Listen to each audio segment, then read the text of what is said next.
얘들 안녕. 할아버지야. 오늘도 우리 날개새 스쿨 기억하고 나와줘서 고맙다. 오늘은 할아버지가 시편 114편 1절에서 4절의 말씀 읽을게. 이스라엘이 애굽에서 나오며 야곱의 집안이 언어가 다른 민족에게서 나올 때에 유다는 여호와의 성소가 되고 이스라엘은 그의 영토가 되었도다. 바다가 보고 도망하며 요단은 물러갔으니 산들은 수양들 같이 뛰놀며 작은 산들은 어린 양들 같이 뛰었도다. 너희들 요셉 이야기 알지? 요셉의 형들이 요셉을 시기해서 요셉을 애굽의 종으로 팔았잖아. 그 종은 노예가 되는 건데 얼마나 절망스러운 일이냐. 고생도 많이 했고 또 억울한 일도 많이 당했지. 보디발 장군의 종으로 팔려갔었는데 그 보디발 장군 아내가 유혹하는 거 거절하다가 모함받아서 감옥에 들어가고 죽을 위험에도 처하고 그랬었잖아. 그런데도 요셉은 한시도 하나님을 잊지 않았어. 그래서 하나님의 식을 고집하고 또 세상에 유혹이 있을 때 보디발 장군의 아내가 유혹할 때도 아무도 보는 사람 없다 그럴 때 하나님이 보고 계신다고 그럴 만큼 믿음이 좋았던 사람이잖아. 그래서 하나님이 결국은 그를 애굽의 총리 대신이 되게 하셨던 건 너희들 알지, 그지? 바로가 꿈을 꾸었는데 도무지 꿈을 해석하지 못하겠는 거야. 7년 풍년, 7년 흉년, 또 아주 살찐 7마리 황소, 또 비리비리 피쩍 마른 황소, 이 꿈을 꿨는데 그게 뭔지 몰라서 그럴 때 요셉이 그 꿈을 해몽해 줬지. 이제 7년 풍년이 오고 그 다음에는 무서운 7년 흉년이 옵니다. 7년 풍년 때 7년의 흉년을 대비하라 하심입니다. 그래서 그 바로 왕이 너무 기가 막혀서 요셉을 총리 대신 시켜서 7년 풍년 때 7년 흉년을 대비해서 나라를 살리고 그랬잖아. 그때 그 요셉의 그 형들 또 아버지 야곱, 그치? 있을 때 거기도 흉년이 들었으니까 애굽 땅에는 곡식이 많다더라. 그래서 곡식 사러 갔다가 형을 동생 요셉을 만나고 또 그래서 다 애굽 땅으로 이주하게 되었지, 그지? 하나님이 요셉을 미리 그를 보내셔서 이스라엘 사람들을 흉년 때 구원하시려고 다 했었던 계획인 것을 알게 되었어. 이제 문제는 7년 흉년이 끝났을 때쯤 되면 이스라엘 백성들은 가나안 땅으로 돌아갔어야 돼.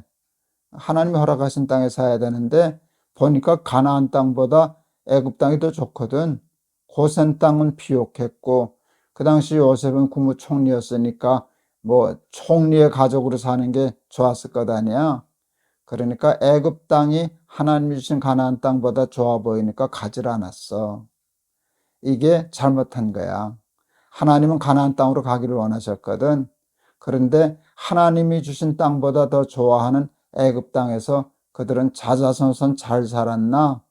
처음엔 잘 사는 것처럼 그러다가 나중에는 그 땅의 노예가 되었잖아. 그렇지? 그리고 노예만 되었냐? 아들을 낳으면 죽이라는. 그렇게 하면 이제 몇십 년 지나면 다 씨가 마르고 망하게 되는 그때 그렇게 당했잖아. 이게 출애굽기에 나오는 이야기인데 이 출애굽기에 굉장히 중요한 교훈이 있어. 하나님보다 더 사랑하면 어떤 것이든지 돈이든지 뭐 권력이든지 명예든지 사람이든지 하나님보다 더 사랑하면 그 사랑하는 것에 종이 되고 노예가 되고 결국은 그것 때문에 죽고 망한다. 이게 출애굽기의 교훈이야. 400년 동안을 종살이를 했대, 애굽에서. 새까맣게 하나님 잊어버리고 있었지. 이제 장자를 낳으면 죽이라는 것 때문에 정신이 바짝 들어서 그때 하나님께 살려달라고 부르짖어. 나 같으면 괘씸해서라도 안 들어줄 거야.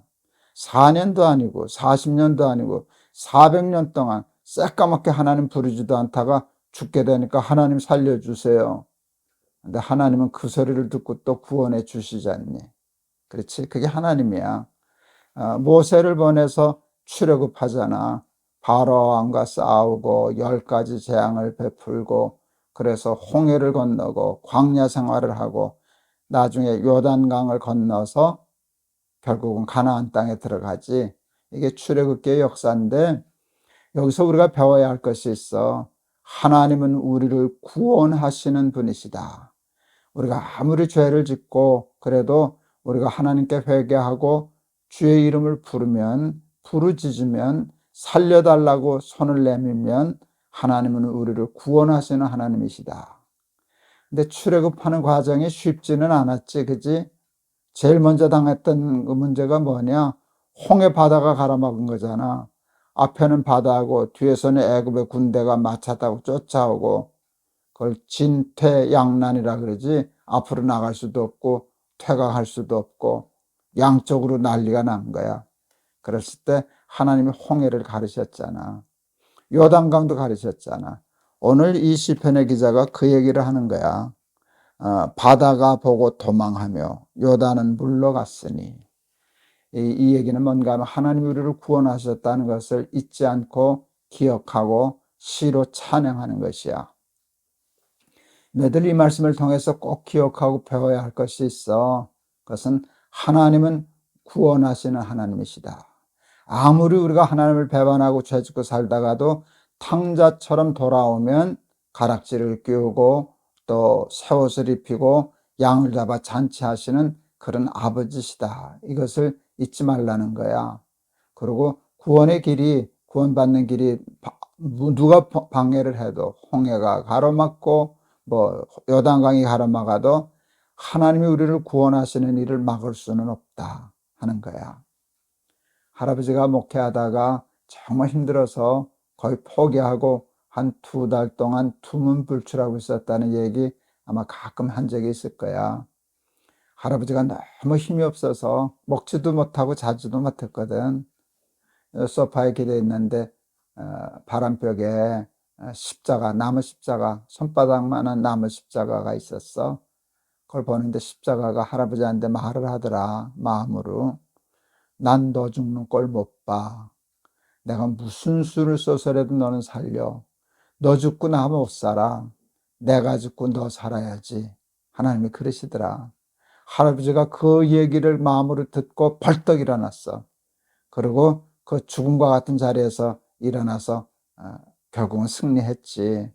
너희들 살다 보면 애굽 땅에서 절망스럽고 죽음과 같은 절망을 느끼게 될 때에도 하나님의 십자가를 바라보고 하나님께 부르짖으면 나를 건져주신다 하는 소망을 가지고 할아버지처럼 그 절망과 죽음의 자를 박차고 일어나서 승리하는 삶 사는 우리 날개새 스쿨 어린이들 다 되기를 바란다. 알았지? 우리 할아버지가 한번 기도할게. 이스라엘 백성들은 하나님이 애굽 땅에서 자기들을 구원하신, 또 홍해를 가르치고 요단강을 건너시고 광야에서 만나와 메추라기로, 낮에는 불빛 구름 기둥으로 밤에는 불기둥으로 자기를 인도하신 하나님을 잊지 않았습니다. 하나님은 구원하시는 하나님이십니다. 우리도 애굽 땅에서 죽을 것과 같은 어려운 일, 절망스러운 일, 앞이 깜깜한 일을 당할 때가 있을 겁니다. 그때 하나님을 기억하고 하나님께 부르짖으면 하나님이 반드시 우리를 구원해 주시고 승리케 하신다는 믿음을 갖게 해 주세요. 예수 그리스도의 이름을 받들어 기도하옵나이다. 아멘. 너희들도 앞으로 살다가 힘들면 오늘 할아버지 한 설교 말씀 기억하고 십자가를 한번 바라봐. 그러면 십자가가 너희들한테도 말할 거야. 나는 너 죽는 꼴 못 본다. 내가 무슨 수를 써서라도 너는 살릴 거야.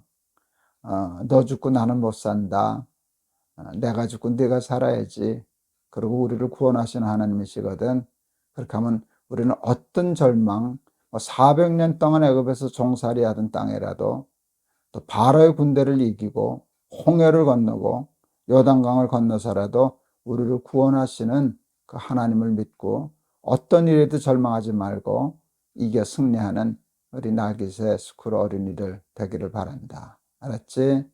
내일 또 보자. 할아버지가 너희들 많이 사랑해. 안녕.